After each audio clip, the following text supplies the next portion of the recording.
I'm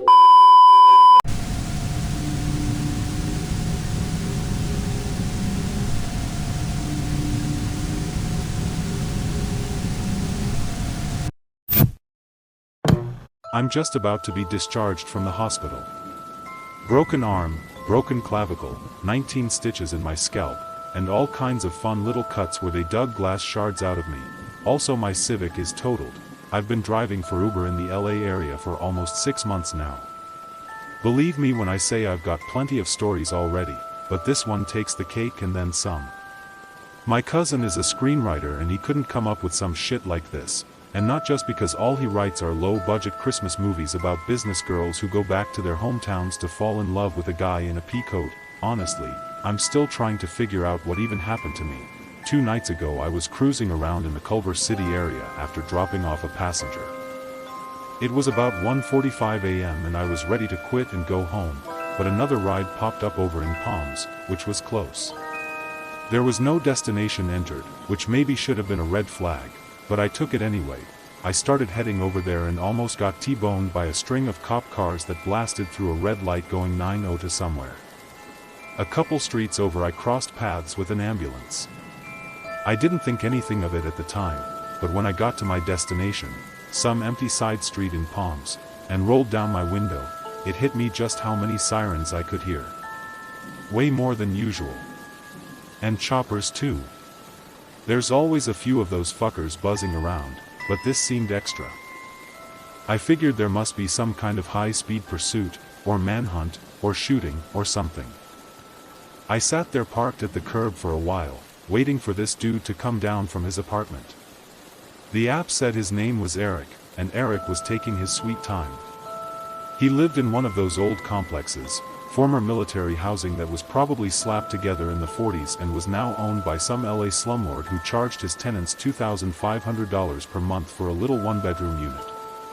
While I was sitting there getting impatient, I saw a few people sprinting across the street about a block ahead of me, lit up orange in the glow of the streetlights. Not going for a jog either, I mean they were running as fast they could go. Like someone was chasing them. And I could hear someone hollering. But I couldn't tell what they were saying. They ran out of sight and then the street went quiet again except for that distant wail of sirens, and it was about that time when I started feeling really uneasy.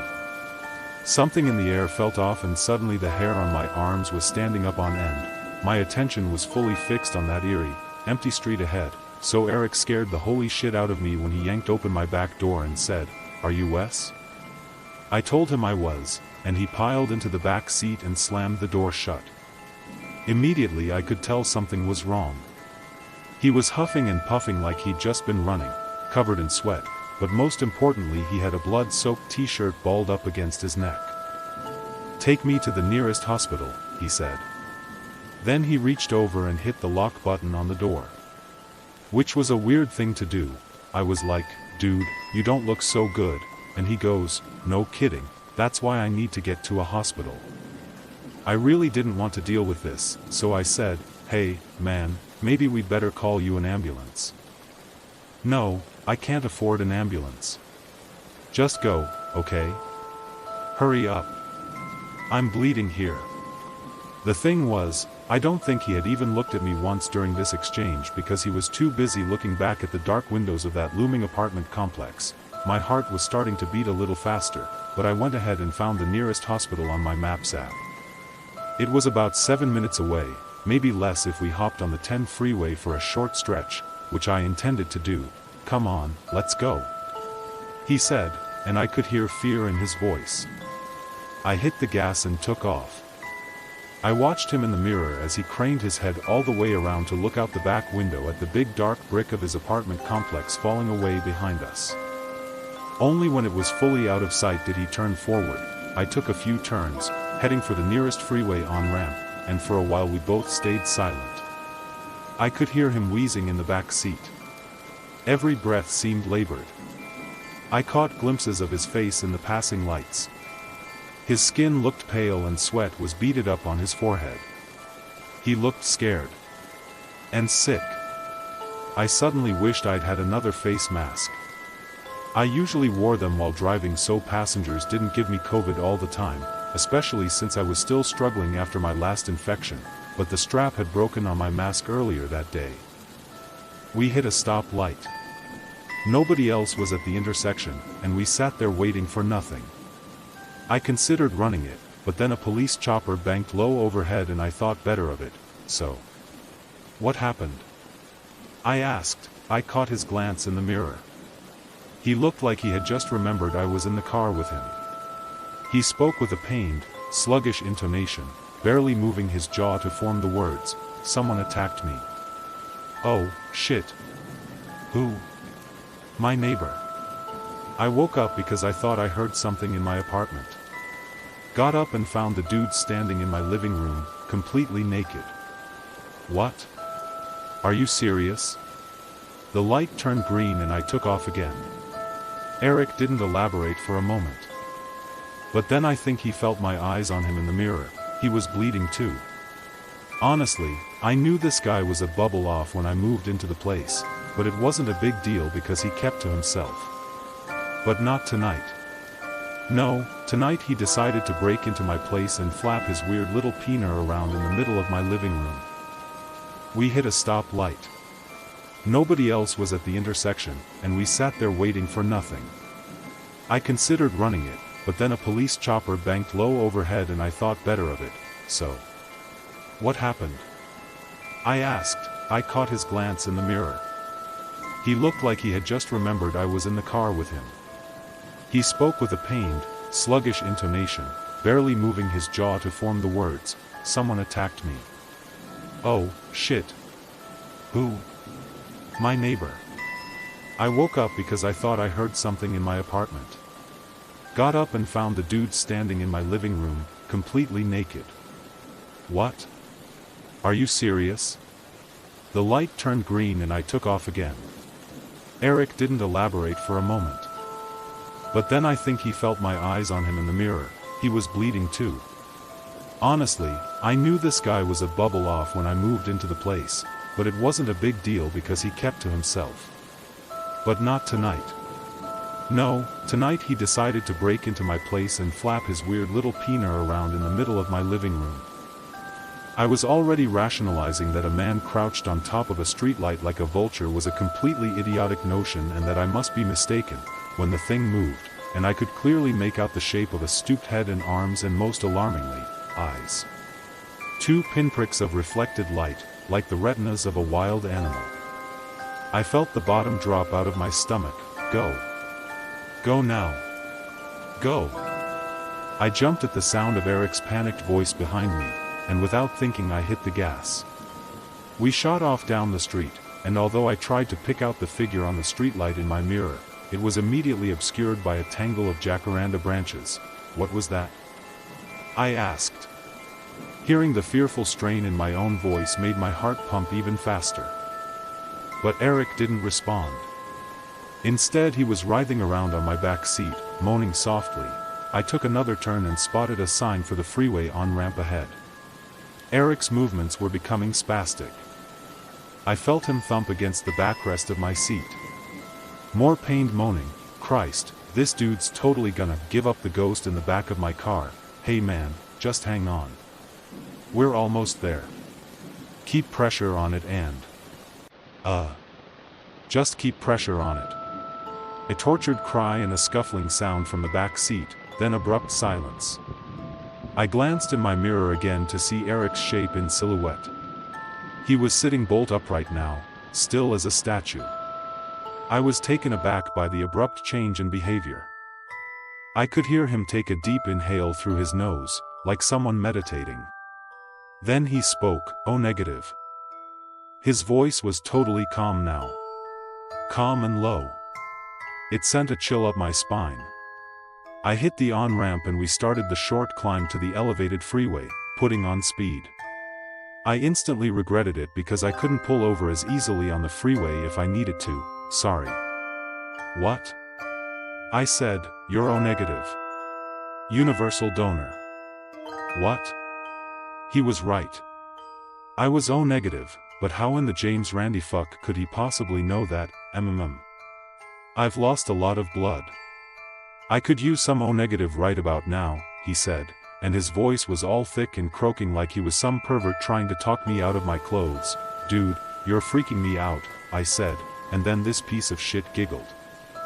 He actually giggled. Like some little schoolgirl who was up to no good. I was starting to panic, and merging onto the freeway was a clumsy blur. Thankfully there was very little traffic at that hour. I kept looking in the mirror, but I couldn't make out his face, just the shape of his head framed against the rear window. I could see him pull the bloody t-shirt away from his neck, and then he made a strange hissing noise like air through a hose. "I've got a hole in my neck," he said in a raspy, matter-of-fact tone. "I can breathe right through it." I realized I was drifting out of my lane at about 60 miles per hour, and I numbly corrected course. Before I could think of anything to say, Eric seemed to snap into a completely different mood, or maybe a completely different personality. He doubled over and started whimpering, "Oh, God. What's happening to me? What's happening? Hey, just try to stay calm. Hang on. We're like 2 minutes away."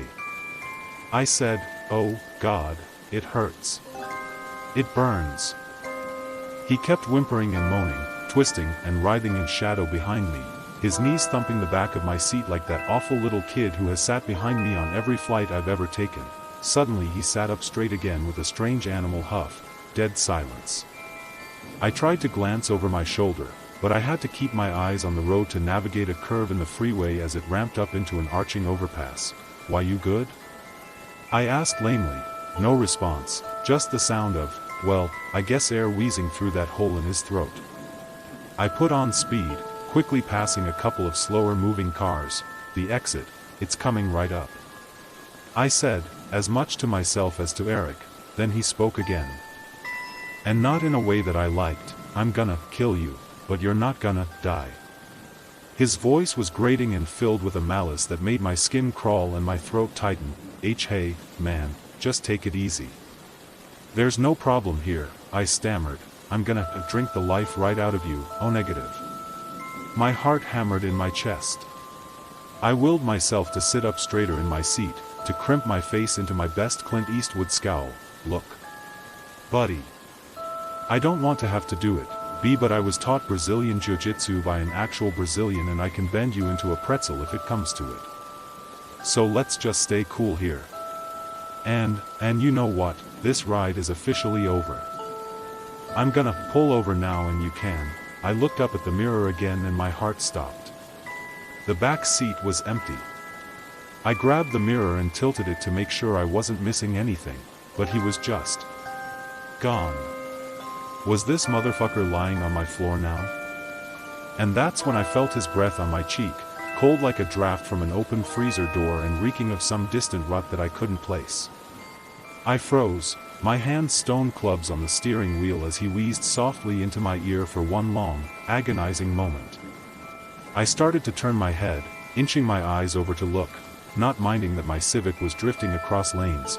Eric's face was right next to mine, but this was not the same man I had picked up. This was some twisted, nightmarish version of him. This dude's flesh was pale as death. His lips had turned black and they were peeled back in a grin or a grimace, I don't know which, exposing teeth that looked like they'd somehow all been filed down to these gnarled little points. I didn't get a good assessment of the guy's dental situation when he first got into the car, but I can tell you that he didn't look like this. Like a fucking shark. But the worst part was his eyes. They were murky blood-red pools with no pupil and no iris, and they seemed swollen and bulging in a way that reminded me of that Popeye thing that my fish had not long before it died. Just below his chin, his neck folded strangely with bloodied flesh that was chewed and pockmarked by someone else's teeth. Neither of us moved for another split second. He sucked air in equally through his nose and his throat hole like he was smelling me, then all hell broke loose. He lunged forward, grabbing at me, clawing at me, snarling and rasping. It felt like getting attacked by a big dog. I don't know shit about Brazilian Jiu-Jitsu, but I fought for my life, letting go of the steering wheel so I could wail on this guy with both hands as he tried to bite my throat with those cannibal teeth. An instant later, we had slammed into the concrete barrier on the edge of the freeway, pitched up and sideways, and then we were sailing airborne off the side of the overpass. That fall felt like 100 years. I saw the moon go by the windows, fat and yellow. The car rolled in the air, all my shit went airborne, and I found myself momentarily amazed by how much stuff I actually had in there. It all seemed to happen in slow motion, and I felt like I had time to consider many different aspects of my predicament as we fell. Eric wasn't buckled in, so he hit the roof, then the door, then the other door, then the roof again, then asphalt that was bathed in that smoky streetlight orange was rushing up to meet us, and that was it. The next thing I remember was waking up in the hospital. The instant I regained consciousness, I thrashed around like I had just landed in boiling water, knocked over in stand and kicked a nurse so hard in the can that she yelped and ran across the room. "You're lucky to be alive." That's what they told me, and I couldn't agree more, but what really fucked me up was when the doctors told me that I had been alone in the car when the cops showed up. The paramedics had pulled me out of the wreck, but the way the doctors told it, there hadn't been hide nor hair of a passenger on the scene. Almost immediately I felt like they didn't believe me.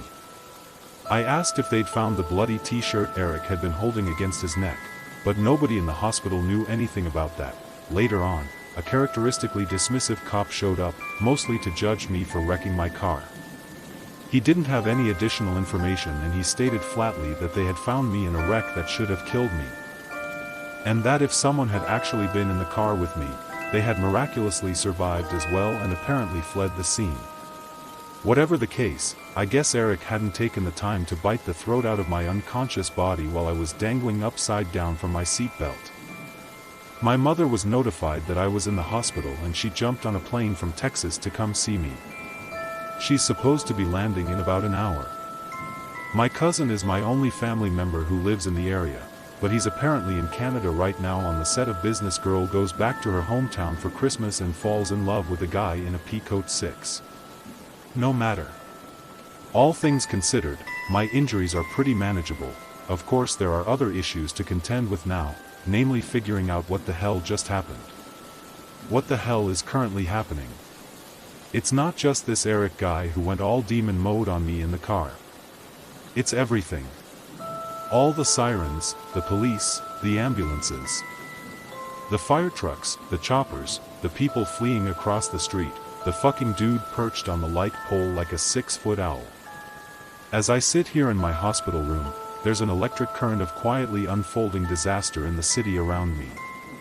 The hospital staff is bustling, and although nobody wants to give me the time of day about it, I can tell they're being inundated with a rash of new patients. Cops are marching up and down the hallways. I can hear screaming from a room nearby.